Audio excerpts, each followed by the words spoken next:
Bienvenidos al podcast de Lanzadera, el tema que te quema.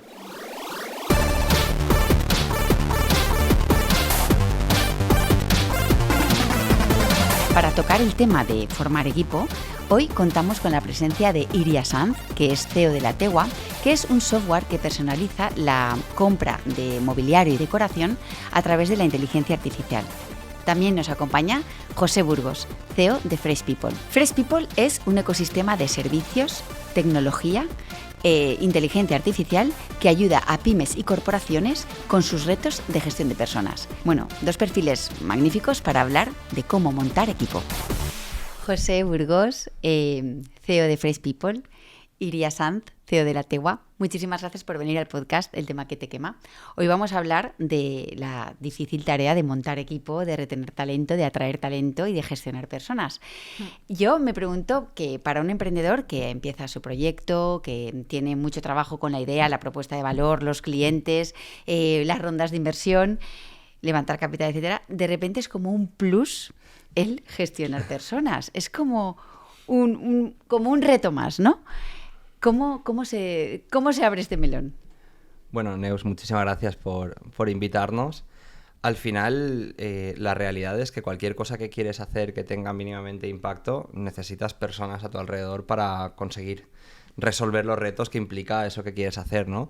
Entonces, es cierto que las personas tienen un nivel de complejidad brutal, porque muchas veces no lo pensamos, ¿no? En el plan de negocio no entran las emociones, no entran los miedos, no entran las ilusiones, no entran los errores, hay un montón de cosas que no entran, pero luego la gestión de personas, ¿qué es? Pues es eso, es gestionar todo eso, ¿no? Y creo que es un poco de lo que vamos a hablar Iria hoy. dice que sí. Es que, a ver, te ves en esas, o sea, al final está claro que tú como emprendedor puedes tener muchas ideas, puedes intentar hacerlo tú solo, pero es imposible, o sea, no eres experto en todo. De hecho, lo interesante aquí es buscar gente experta en cada parte del negocio, al menos a largo plazo.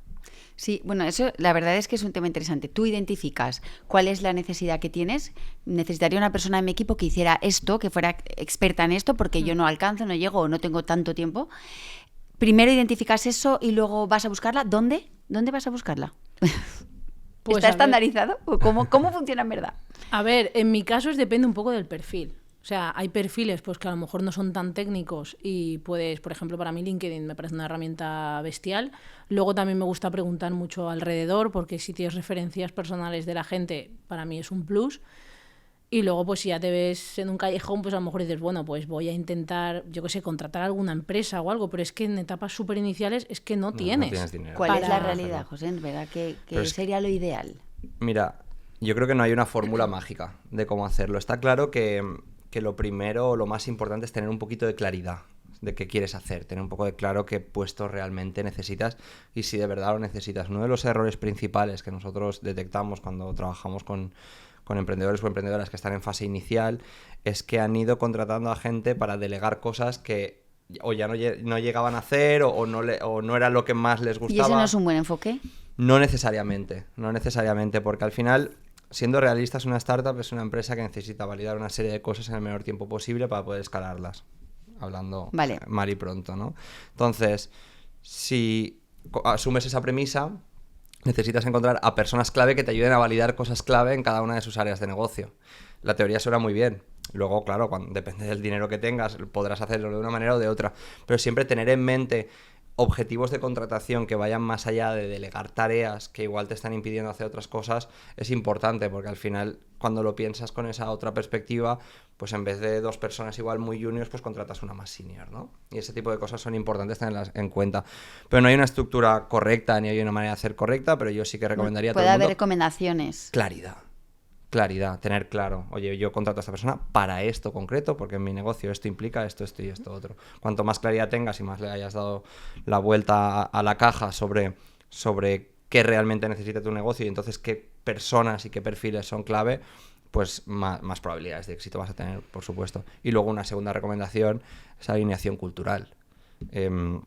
Sobre todo en fases iniciales, el conocimiento y tal, pues va a depender mucho de lo que puedas pagar, pero lo que es prácticamente innegociable desde mi punto de vista es que contratar a personas que se alineen con el proyecto, que se alineen con la manera de hacer las cosas que tú quieres, que entiendan la organización de una manera similar, a mí me parece fundamental, porque hay tantos vaivenes, y luego hablaremos, y tantos momentos duros, que lo que marca la diferencia no es si te traes una persona de una mega ultra empresa súper potente, sino si la persona que tienes al lado está alineada, cree en el proyecto, se va a esforzar y se va a implicar con un nivel de relevancia que haga que las cosas sucedan, ¿no? Eso lo tienes que detectar en una entrevista, ¿no? Supongo, una entrevista personal, cara a cara.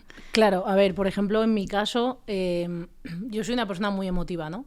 Entonces yo me guío mucho por la vibra, ¿no?, de esa persona. Imagino que cuando el proyecto crezca y ya tenga que buscar puestos mucho más, no sé, más técnicos y demás, pues sí que es verdad que esto de la vibra ya va a llegar a su fin, ¿no?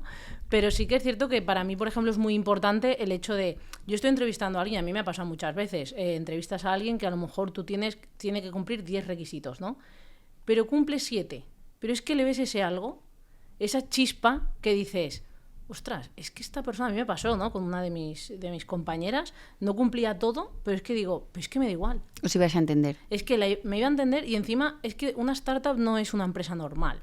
O sea, una startup es una empresa donde tengo una compañera que está en ventas, pero es, Andrea, es que tienes que estar haciendo esto en Photoshop durante 3 días porque es que tenemos que sacar esto, y Andrea se arremanga y dice, ¿por dónde hay que empezar? O sea, y esa es la mentalidad, el clic que tú necesitas para que el proyecto salga hacia adelante. Esa vibra que dice Iria, cuando la empresa es más madura, es más grande, ¿es esa vibra la cultura de la empresa? No lo sé. Sí. ¿Se convierte en eso de repente? Sin ninguna duda. No, se convierte en eso de repente, no, se va clarificando poco a poco. Pero es que estoy súper de acuerdo con lo que estás diciendo. Al final, cuando las empresas crecen, muchas de ellas tienen un problema, y es que se llenan de gente mediocre para el reto y además desalineada culturalmente. Y esto es lo que acaba dinamitando muchísimos proyectos que están repletos de personas que realmente no están alineadas ni con lo que realmente se necesita hacer, ni tampoco con esa vibra que rezuma al final el liderazgo de un proyecto. Entonces, además fundamental, y no solo en etapas iniciales, porque luego nos pasa mucho a los fundadores cuando de repente pues o estás ganando dinero o has recibido mucha inversión. Uh-huh. Nosotros lo vimos en el primer caso, pero en el segundo lo vemos en nuestros clientes.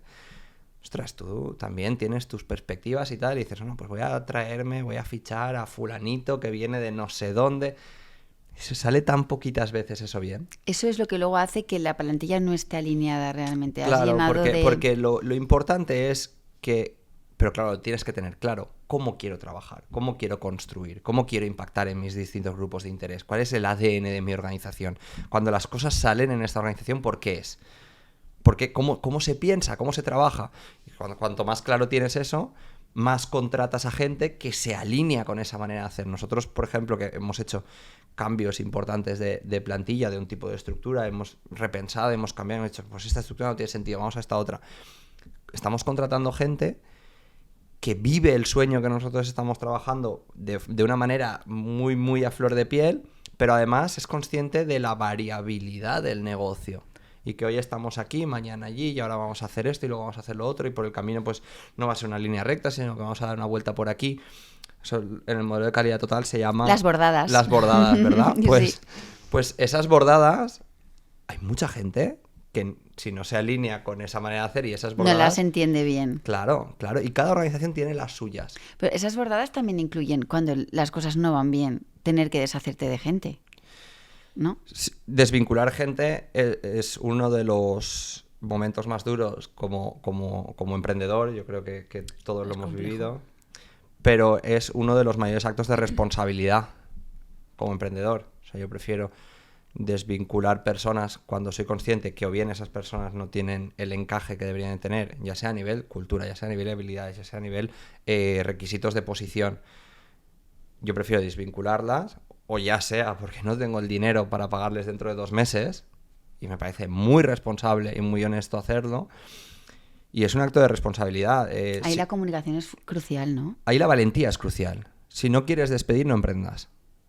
Totalmente de acuerdo. O sea, para mí, mi primer despido no fue en la Tegua porque ya venía de otro negocio, pero sí que es cierto que, por ejemplo, esto que estamos hablando de la gente que entra a una startup, por ejemplo, yo me he encontrado con un caso que me dijo, es que claro, yo no sabía que esto era tan cambiante. Y es como, ostras, a ver, pensaba que había entrado en una empresa que iba a tener una continuidad siempre lineal en el punto, o un buen aumento. En el que te dicen que es una startup, o sea, es que ahí ya... Lo que pasa es que muchas veces tenemos que explicar que es una startup porque la gente que tienes enfrente... Eso es, que yo ahí aprendí y dije... Vale, yo se lo dije, ¿no? Porque yo sí, vale, esto es una startup y estamos en este punto, pero a lo mejor hay que decir, pero es que una startup tal, porque a mí yo me quedé un poco confusa diciendo, ostras, yo pensaba que esto estaba claro. En cambio, pues no. Entonces, claro, si hay gente que tiene algunas necesidades o lo que sea, pues oye, mira, esto funciona así. Tú puede ser que hoy estés aquí, pero es que a lo mejor de aquí a 3 meses, por lo que sea, no vas a estar. Y esa comunicación desde el principio tiene que ser, vamos...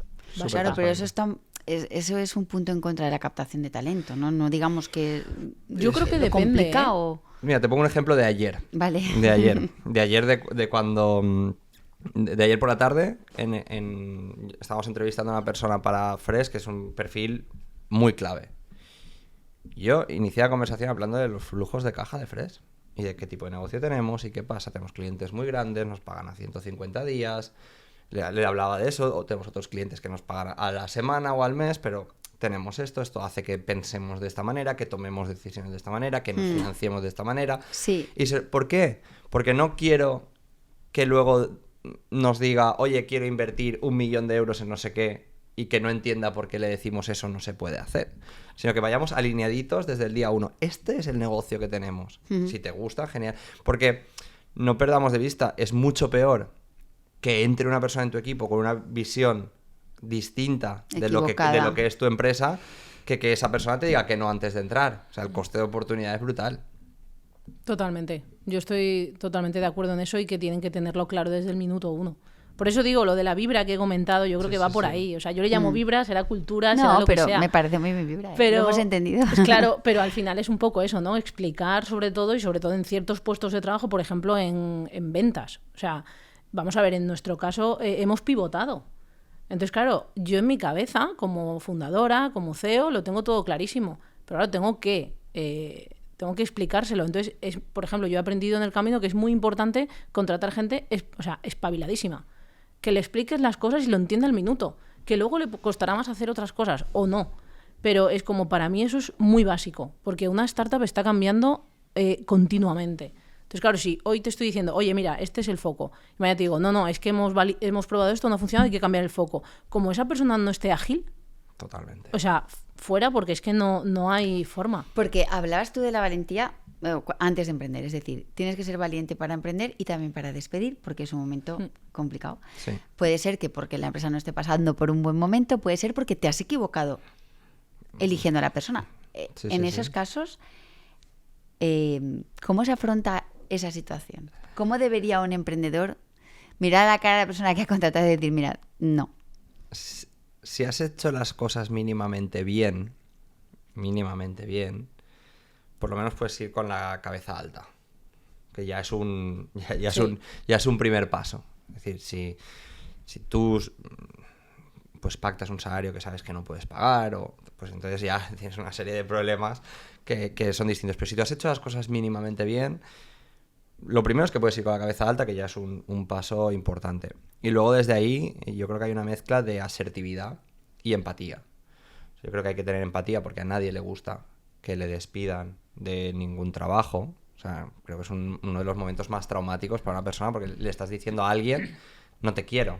Al final, emocionalmente le estás diciendo a alguien no te quiero. O no eres válido, eso es muy complicado. Que se resume en no te quiero, porque el ser humano lo que quiere por encima de todo en su vida es que le quieran. Entonces, que te digan no te quiero, igual como con una relación, es lo más duro y es una marca que se queda para siempre. Entonces, desde esa empatía, pero asertividad. Asertividad, oye, los motivos son estos, de esta índole, y sobre todo sin vacilar. Yo, si dudas, si de repente, ostras, te dicen algo y, pues espérate, entonces me lo pienso, eso suele acabar muy mal. Pero creo que despedir es parte del ciclo del empleado que viene de haber hecho las cosas antes de una manera determinada. Si tú has contratado bien, has ido tomando decisiones bien, has hecho una gestión de personas correcta, pues despedir es un paso más que se puede dar y que no es agradable, pero que ahí está. Si no haces ninguna gestión, pues se convierte en una piedra en el camino que muchas veces pues, se va complicando. Dicho esto, despedir en España es un drama, porque, y vamos a ser claros, el contexto jurídico, laboral para ese tipo de situaciones, terrible. Antes hemos hablado de cultura de la empresa y bueno, yo he oído mucho acerca de estas teorías acerca de esto. Me imagino que va mucho más allá de poner un futbolín o una mesa billar y fruta fresca y hacer algún team building. Exactamente, para crear un entorno que sea sostenible, que sea agradable, que sea algo atractivo para los empleados, ¿qué tiene que hacer un emprendedor? Bueno, a ver, no sé, por ejemplo, en mi caso, por ejemplo, yo no es que me haya trabajado la cultura de la empresa, o sea, es que tampoco no me he sentado y he dicho, la cultura de la Tegua es esta. ¿Eso está mal o está bien? No hay malo bien. Ahora lo comentamos. No, pero no por nada, sino porque yo creo que, como se dice aquí mucho, ¿no? En Lanzadera, el número 1, ¿sabes? Yo creo que en las fases iniciales es ya la cultura. O sea, te quiero decir, yo, por ejemplo, me considero una tía pues muy hecha para adelante, ¿no? Con ganas, y oye, y me tumban y me levanto, y me tumban y me levanto. Y entonces, claro, es como, yo quiero ese equipo. O sea, mi equipo es así. Mi equipo, yo les he llamado y les he dicho una mala noticia y me han dicho, ¿y cuál es el problema? Seguimos para adelante. O sea, qué guay. ¿Y qué pasa? O sea, y que esta cliente nos ha dicho que no, hay 200.000 más. O sea, para mí eso, por ejemplo, me pasó hace poco, ¿eh? Y yo pensé, ostras, ¿esto qué he hecho? O sea, ¿esto qué ha pasado ahora mismo? Pues a lo mejor no te has sentado a hablarlo, pero lo has transmitido de otra manera, ¿no? Entonces, pues es porque te puede pillar más flojita o lo que sea. Y ese día yo estaba más flojita y tal, y me vino esa noticia y dije, jolín, y fue el equipo el que me dijo, Iria, que arriba esos ánimos, que aquí, tú sabes todo lo que hay que hacer aquí. Venga, o sea, espabila y para adelante, ¿sabes? Y no llores. Claro, entonces, claro, por eso te digo que en ese sentido de la cultura yo no me he sentado y lo he escrito. Sí que es verdad que he trabajado pues el tema de la misión, la visión, que luego todo esto ha cambiado porque pivotamos y todo el tema, pero yo sí que tengo ciertas cosas claras y tengo ciertos valores que yo quiero que mi gente tenga. Y de ahí, pues a la hora de contratar, pues esa vibra que comento, ¿no? Y yo creo que es súper importante. Tema futbolín, fruta fresca y tal, pues mira, es que ni me lo planteo.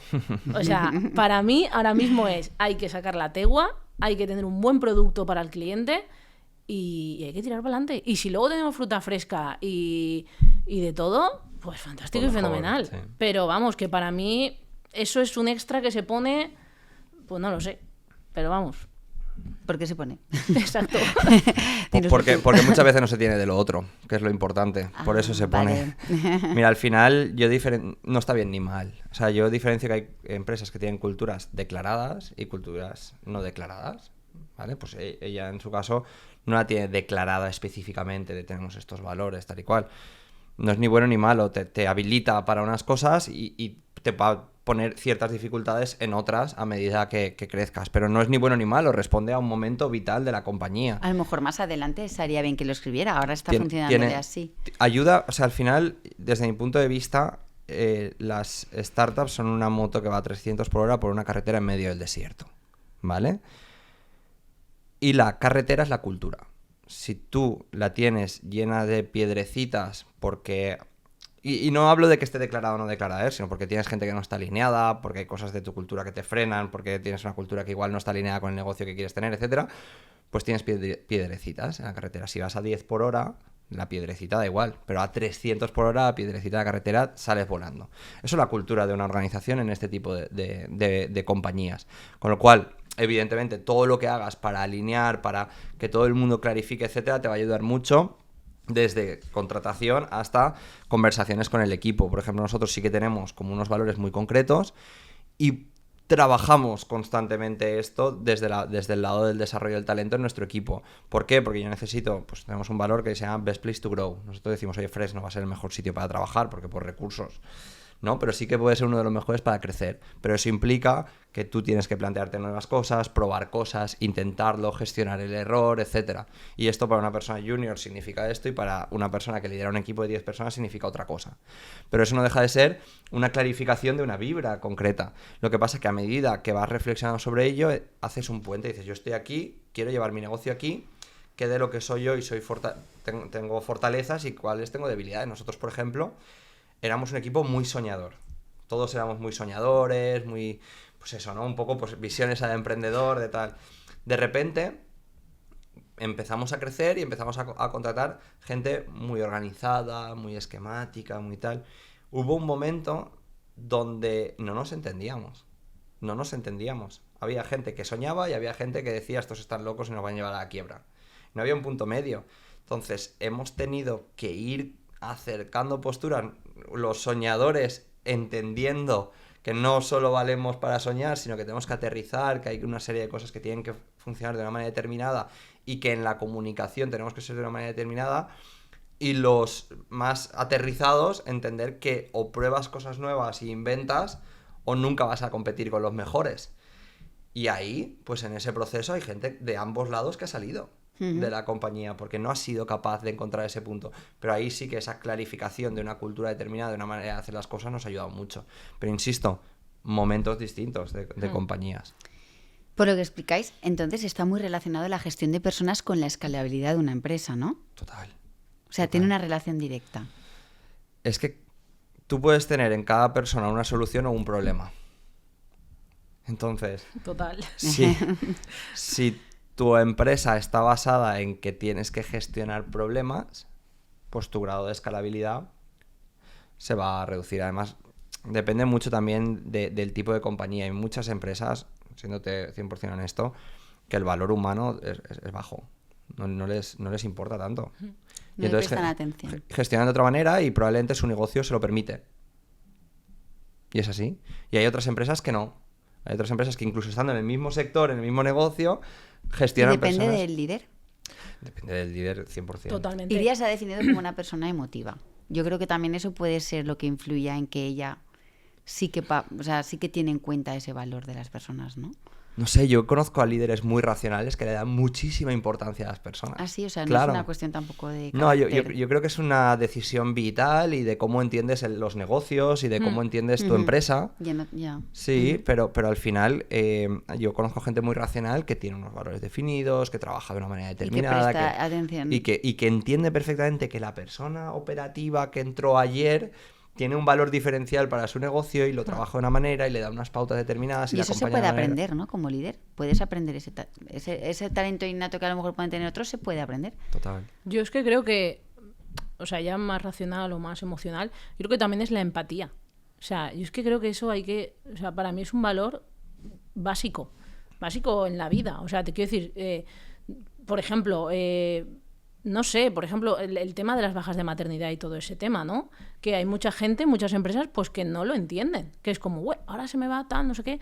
Y es como, perdona, es que es lo que hay que hacer. Y hay que apoyar y hay que intentar que eso y fomentar eso, porque al final vamos a acabar siendo 4. Entonces, por ejemplo, en el tema de esto, yo tengo una persona ahora mismo que está baja por maternidad en una startup que somos 5 personas, que claro que la necesito, obviamente, pero oye, hay que respetar sus tiempos, hay que intentar que se sienta súper a gusto y que cuando vuelva a recibirla de la mejor manera posible. Y como dice José, hay muchas empresas que en ese tipo de cosas que bueno, que es que por ley tienen que respetarla, pues es como ya, como que se queman, ¿no? Y es como, es que no pasa nada. Entonces ahí es donde tenemos que tener un poco ese punto de apoyo de, oye, te has puesto malito, pues no pasa nada, pues ya vienes mañana, pues tal, hombre, te quiero decir, siempre dentro de un orden, ¿no? Pero al final es como, oye, y no pasa nada. Y hay mucha gente que yo he contratado gente que como que tiene el miedo ese de... Bueno, a mí, esta chica justamente cuando me dijo que estaba embarazada, llevaba 3 meses en la tegua. Y me lo dijo prácticamente casi llorando, como diciendo, me sabe fatal, no sé qué. Oye, que no pasa nada. Tienes que cogerte la baja por maternidad, pues oye, te felicito, enhorabuena, disfrútalo, que es lo mejor que te va a pasar en la vida. Y es ahí donde tienes que estar y donde tienes que apoyar, porque es ahí donde valoran, porque quizá esa chica podría estar en una empresa mucho más grande que en la tegua, y ella siempre me lo dice. Si estoy en la Tegua, una de las razones es que siempre me apoyas. O sea, que siempre estás ahí para... Me quedo embarazada y no pasa nada. ¿Sabes? ¿Cuál creéis que, o sea, tú como experto, digamos, cómo identificas los errores más comunes que tienen los emprendedores a la hora de contratar perfiles, de gestionar personas, desde la oferta de trabajo hasta el screening, las entrevistas, hasta el onboarding? ¿Dónde están los errores más frecuentes para identificarlos y que podamos ayudarles en esos problemas? Hay varios. ¿Cómo? Porque los vemos todos los días. ¿Cómo? Porque los ves. Pero ¿cuáles son? Pues principalmente hay una serie, el primero ya lo hemos nombrado antes, que es contratar pensando en las tareas que quiero delegar. Esto es una práctica que yo recomendaría no hacer, sino darle una vuelta. Luego tomas la decisión que tengas que tomar con las circunstancias de tu negocio, pero darle una vuelta. La segunda es contratar gente demasiado parecida a ti. Es decir, hay que buscar un balance entre conectar y aportar cosas distintas al negocio. Eso es súper importante. Si acabas rodeándote de gente que es igual que tú, vas a tener un negocio muy poco rico en capacidad de hacer cosas. Con lo cual eso me parece... Y eso no significa que no compartamos una ilusión o una energía, ¿eh? O sea, podemos conectar en ciertos puntos y en otros ser diferentes, y eso es la riqueza que aporta el negocio. Tercero, como decía, pensar que eres un negocio que no eres y contratar perfiles que realmente no... Yo, por ejemplo, en un momento de Fresh, un día dije, ostras, es que... ¿Y si en vez de estar nosotros aquí, pues viniesen 4 super ejecutivos del mundo de tecnología, recursos humanos a llevar esto? Y me dijo una persona con la que estaba hablando que tenía un negocio mucho más grande, dice, no duraría ni 2 días el negocio. Porque lo que hace que lo muevas no es eso, es el empuje, noches sin dormir, estar pensando esto, lo que oyes, cómo conectas, y eso lo llevas tú y la gente que lo está viviendo, cómo lo está viviendo. Entonces, muchas veces pensamos que somos un negocio que aún no somos y contratamos un tipo de perfil con unos salarios que te están metiendo una carga en la P&L brutal, y que muchas veces no tiene sentido. Y lo tenemos que aceptar, que no tiene sentido y que no es tu momento para eso, incluso hacerlo una fortaleza. Y luego, en selección, creo que se pone el foco demasiado aún a día de hoy en lo visible, experiencia, currículum, y no en lo invisible. Al final, yo siempre digo que contratas por lo que ves y acabas despidiendo por lo que no ves. Contratas porque te encajaba en salario y porque tenía X experiencia, y acabas despidiendo porque no se lleva bien con su manager, porque no entiende el proyecto, porque no le gusta no sé qué, por cosas que no se ven. Que no percibes. Y por último, en fase de onboarding, uno de los grandes aprendizajes es acompañar de verdad a las personas en el onboarding para que entiendan bien el negocio, entiendan bien el momento en el que están y la cultura. Mira, una cosa que yo he visto mucho es estar en un momento donde quieres evolucionar culturalmente y contratas gente que ya es así como tú quieres ser de mayor, ¿no? Y dices, ostras, yo quiero ser con esta proactividad tal, y en este equipo no tengo esto y voy a contratar a esta. Y luego, 4 meses después dices, ostras, ¿por qué esta persona que era tan proactiva en la entrevista hoy, 4 meses después, es igual de reactivo que el resto del equipo? Es porque en el onboarding no se ha trabajado el decir, oye, que te he contratado por esto y te lo recuerdo y te lo vuelvo a recordar y esta es la cultura que quiero construir y hacia aquí es donde quiero ir y tú tienes que ser un embajador. Hay que ir dirigiendo, ya no solo decir, vale, ya estás aquí, tal, no. No, hay que... El onboarding es el 50% del éxito de una selección, no tengo ninguna duda. Buah, pues influye muchísimo. Sí, es que al final lo ves constantemente, y además lo que tú decías, Iria, con cambios tan rápidos, si tú no haces un buen onboarding de los fundamentos del negocio, pues la persona que entró para hacer SEO, para vender a empresas de madera, como le digas de repente, no, es que estamos vendiendo a clubes de golf, te va a decir... Le explota la cabeza. Pues si a mí lo que me gusta es el SEO a la madera y yo había venido aquí a hacer SEO para vender a empresas de madera, mal. Ahora, si entiende el propósito que tienes, cómo lo quieres hacer, a dónde quieres llegar, la variabilidad del negocio, y tú vas reforzando eso constantemente, igual es esa persona que te dice, oye, ¿y por qué no vamos a clubes de golf en vez de a...? Creo que iría estás en el punto en el que el equipo todavía tiene un tamaño en el que tú puedes explicar eso fácilmente, se comparte, se habla. Sí. Quizás estos problemas vengan cuando las empresas son un poco más grandes. ¿Es posible eso o no es cuestión de tamaño? Hay una parte que puede ser tamaño, pero hay otra parte que no. Porque si pasan en los grupos de amigos, que te comunicas todos los días y cada uno entiende una cosa distinta. Eso nos pasa a todos, ¿no? Pones un emoji en un grupo y uno no entiende cada uno lo descifra de una manera. O mandas un ok y uno dice qué mal educado y el otro tal. Bueno. Si pasa ahí, ¿cómo no va a pasar en una organización que sea 5 o 6 personas que vienen cada uno con su historia vital totalmente distinta. Pero evidentemente, cuando el tamaño crece, pues es que claro, los órdenes de magnitud... Yo siempre digo que a partir de mi experiencia, a partir de 15 personas empezaron a pasar cosas que yo notaba que ya no controlaba. Y a partir de 30 otra vez. Y entonces, a partir de 15, ¿qué hay que hacer? Clarificar y mucho management. Mucho management, muy buen management, gente que está hablando constantemente. ¿Has de buscar puestos intermedios para que... ¿Qué es exactamente clarificar? Clarificar para mí es pues, tener una cultura clara, explicar las cosas con mucha claridad, las decisiones con mucha claridad, entender bien tu negocio tú. Si no entiendes tú bien tu negocio, que parece obvio, pero no es tan obvio, si no entiendes tú bien tu negocio, no lo explicas, y eso ya no habla de gestión de personas, sino es que no vas a hacer un buen marketing, no vas a hacer un buen nada. Entonces trabajar en eso para poder, si tú eres capaz de explicarlo a un niño pequeño tu negocio y todas las particularidades de tu negocio, es que lo entiendes bien, ¿no? Pues eso es súper relevante, esa claridad, y luego no tanto tener un middle management o un management, porque si no caeríamos en el error que estábamos comentando antes, sino que las personas que dependan de alguna manera de ti y la otra gente que tenga personas con las que comparte proyecto, haga una labor real de hablar con la gente, de explicar bien las cosas, de escuchar, de entender, de recordar, oye, ya, pero queríamos alinear personas, todo el rato, alinear. ¿Y lo mismo cuando pasas de 25? Sí, lo que sucede es que ahí muchas veces quizás has contratado personas que tienen unos roles que igual hacen las cosas de otra manera y que pues ya se empieza... Y luego, yo lo he visto, ¿no? Y luego llegas a 100 y lo mismo. De repente tienes otros muchos roles que hacen las cosas de otras muchas maneras. Alinear y ser muy, muy honesto contigo mismo del tipo de negocio que eres. O sea, a mí... Yo hablo con un colega emprendedor que siempre que... El típico colega que le llamas a las 3 de la mañana llorando y este tipo de cosas, porque... Pobre colega. Pues sí, pues nos llamamos así porque es que los negocios son eso, vamos a hablar claro. O sea, los negocios es llorar, es estar fastidiado, es perseguir muchas cosas, es lo que tú decías, caerte y que el equipo te diga, venga, que no es tan grave. Y dices, claro, no es tan grave porque tú ves esto, pero llevo esta semana esto. No sumatorio que... Claro, Exacto. Y esto último ha sido lo que ha hecho que me caiga, pero no, es que la mochila viene cargadita, ¿no? Eso es un negocio, vamos a ser realistas, porque no se habla tanto de eso, se habla de lo bonito, pero no se habla tanto de eso. Pues eso es un negocio.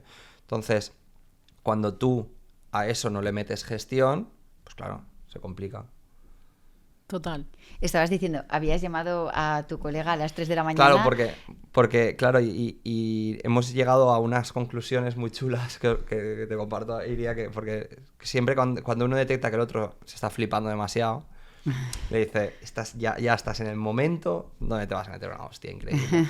Entonces nos ayudamos mucho ahí, porque he pensado que voy a fichar a este, y el otro ya le dice... Uy, desde fuera lo veo claro. José, no, lo hemos pactado, avisarnos y decir... José, avísame cuando creas que me flipa. Te estás flipando. ¿Ese colega, o sea, era colega tuyo de antes o lo has hecho a raíz de...? Lo he hecho a raíz de hecho era cliente y empezamos a hablar, además es de la casa, de Lanzadera, empezamos a hablar y nos hicimos muy, muy, muy, muy amigos. Y primero surgió una relación de amistad y luego surgió una relación de emprendedor a emprendedor, en el que pues nos ayudamos muchísimo y donde yo me equivoco pues le llamo y le digo, oye, me estoy equivocando aquí, te aviso porque el otro día hablamos de esto y te decía A y ahora pienso B. Es que justo te lo preguntaba porque a mí me ha pasado que yo tengo amigas emprendedoras que ni siquiera son de Valencia, o sea, que me las he cruzado, lo típico, ¿no? Que estás en Ronda, te vas a pichar a Barcelona, a Madrid, y claro, pues por desgracia no somos tantas chicas. Entonces, Total. Claro, al final... Es verdad eso. Coincides más o menos siempre con la misma gente, ¿no? Sí. Y entonces tengo una colega en Madrid y tal, y el otro día estaba aquí en Lanzadera y me escribe y me dice, te tengo que contar, y me empieza a mandar un audio y le digo, llámame. Llámame porque yo estoy, ¿qué te voy a contar? Pues eso, 1 hora al teléfono y luego sales reforzada y dices, bueno, tía, y no pasa nada, ¿eh? Que si nos va mal, pues oye, somos válidas. O sea, total. Y si nos va Por bien, supuesto. pues de la mano y tal. Y es como, venga, y es curioso porque... son gente, por ejemplo, a mí me pasa con esta chica, que es gente que a lo mejor la llamo cada 2 o 3 meses, o sea, no hablaba con ella desde diciembre, y puede ser la persona que más movidas le cuente a nivel de negocio, ¿eh? Oye, qué bueno. Además de todos esos consejos que habéis dado, vamos a sumar ahí el de tener un colega al que le puedas llorar en cualquier momento o varios, y te entienda. Mira, yo te pongo un ejemplo. Yo recuerdo un día con esta persona una conversación que empieza a 7 de la tarde y a las 12 de la noche Se merece un regalo su amigo. No, bueno, estaban mutuamente a las 12 de la noche dijimos, yo vivo en Alcira, él vive en Valencia, y dijimos, oye, nos vamos a mitad camino, nos vimos en un polígono a pasear, y a las, no sé si fue a las 3, 4 de la mañana, había un par de movidas gordas, y él tenía un plan de acción súper definido para lo suyo, yo tenía un plan de acción para lo mío. Qué bueno. Y a las 8 de la mañana íbamos como aviones, porque, claro, le habías dado tantas vueltas, habías visto tal, que claro, la gente que me vio a las 7 de la tarde y luego me vio a las 8 de la mañana, ¿qué le ha pasado? Pero yo iba con un plan en el que creía que le había visto todas las aristas, que había... Te ayudó. Claro. A abrir tu cabeza. Y eso es lo que es súper valioso. De esto tampoco se habla mucho, y no es el tema que nos has traído, pero la verdad es que es muy bonito. Bueno, lo añadimos a un punto también a tener en cuenta para los emprendedores. Al final, o sea, o hablas de esto con emprendedores...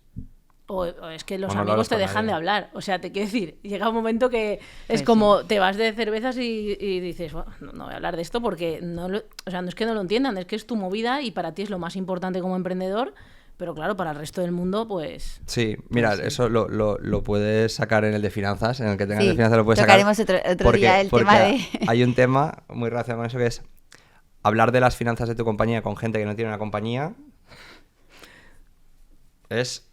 No lo hagas, porque el dinero no significa lo mismo, ni de la misma manera, te van a meter una carga emocional sobre ciertas decisiones que... Nos estamos yendo del tema, ¿eh, Neus? Sí, pero... lo he visto, me he dado cuenta. No pasa nada, la verdad es que bueno, la conversación es súper agradable y muy fluida. Bueno, la verdad es que creo que hemos tocado casi todo lo más importante acerca de montar equipo, gestionar gente, retener talento... compartir la cultura de la empresa, cosas que yo creo que son importantes para que los emprendedores que están en ese momento vital puedan tener alguna ayuda, con lo cual, bueno, os agradezco muchísimo esta conversación y nos vemos por Lanzadera. Gracias. Gracias. Gracias a ti.